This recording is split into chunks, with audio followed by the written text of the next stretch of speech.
Assalamu alaikum. So if we could just take a minute just to quiet a little bit down.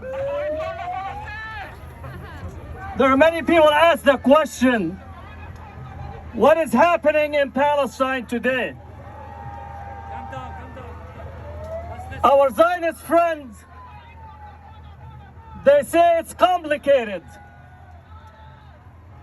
Biden and his gang, they say that Israel have the right to defend itself.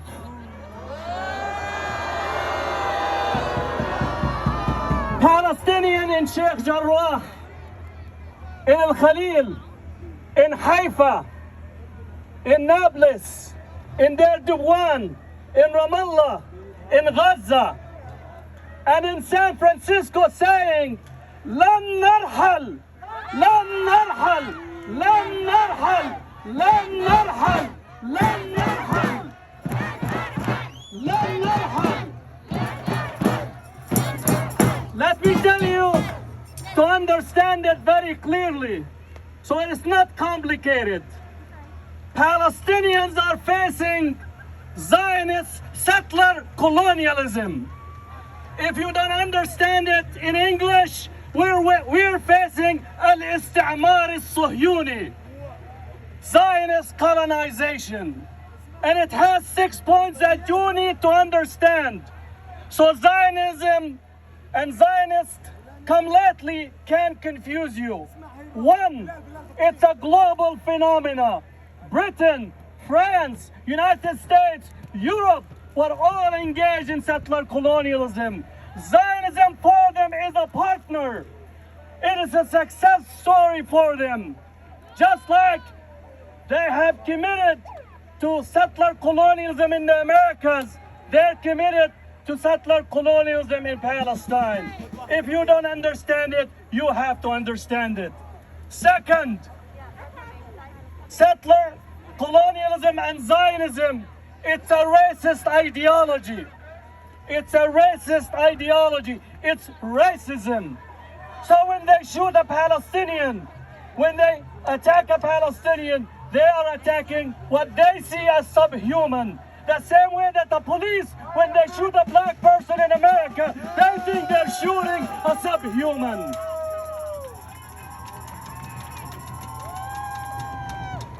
So we need to challenge them on the principle of who is a human and who's not. Third, we're facing a settler colonialism that is in economics, in technology, and capitalism. When Great Britain, which is no longer great, alhamdulillah, when Great Britain sponsored Zionism, they wanted to protect their trade to India. Great Britain took $15 trillion out of India.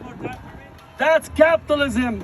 That is global capitalism taking the money and the resources of indigenous communities across the world. Don't think that Zionism is not connected to that. Fourth point, multiple genocides and transfer. Native population in the Americas faced genocides. South Africans in South Africa faced genocide. Ask about what happened in the Congo, the scramble for Africa. Palestine are facing genocide. Not only that, genocide and transfer. Transferring the Palestinians, like what they did in South Africa, what they did to native population after genocide, they transferred them to reservation. That is what happened to the Palestinians, and that is what continues to happen today. You need to understand that. Fifth point. In the Americas, we have the enslavement of blacks. Between 15 to 30 million were stolen from Africa, brought into the hulls of ships to this land. Palestinians have not faced enslavement, but they have faced labor enslavement. The settlements, we have to go and build the settlements that these thug settlers have to live in. Don't blame us, but that is settler colonialism. It commodified the human being. It commodified the Palestinian to be able to eat and drink on a daily basis. That's what we're facing in Palestine.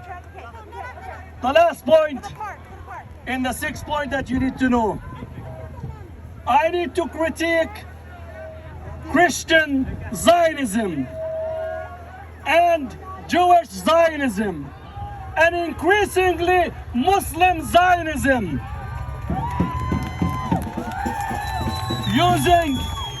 using a very particular reading of religious texts to genocide, to commit to a world that is facing destruction. The evangelical Christian right in here, they are beating the drums of war because they think Jesus is gonna come back in order to come back on destruction. They made the Prince of Peace into the Prince of War and Destruction. You would think that Jesus actually is our salesman for the F-16, for the bombs, for F-35, for these all queens and kings and presidents. We say to anyone that speaks in religion and war in the way they do, that this is not of Jesus, this is not of Moses, this is not of Muhammad, this is of actually evil that is being taken place and killing people and destruction in that.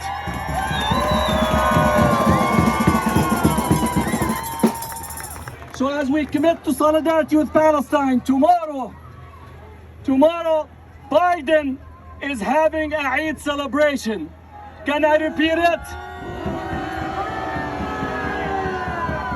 Biden is having a Eid celebration. We say no Eid without Palestine. We say no Eid without ending the siege on Gaza. We say no Eid without the Fourth Geneva Convention being implemented. We say no Eid without human rights being implemented. We say no Eid celebration without ending US aid to Israel. And we say no Eid without the International Criminal Court investigating war crime. As Muslims, as Arabs, as Palestinians, we don't need to be on the menu in the White House. We need to make the whole meal. And we are not interested in being in the White House. So tomorrow, the national Muslim community across the country, Palestinians, Arabs, are saying we're boycotting the White House celebration.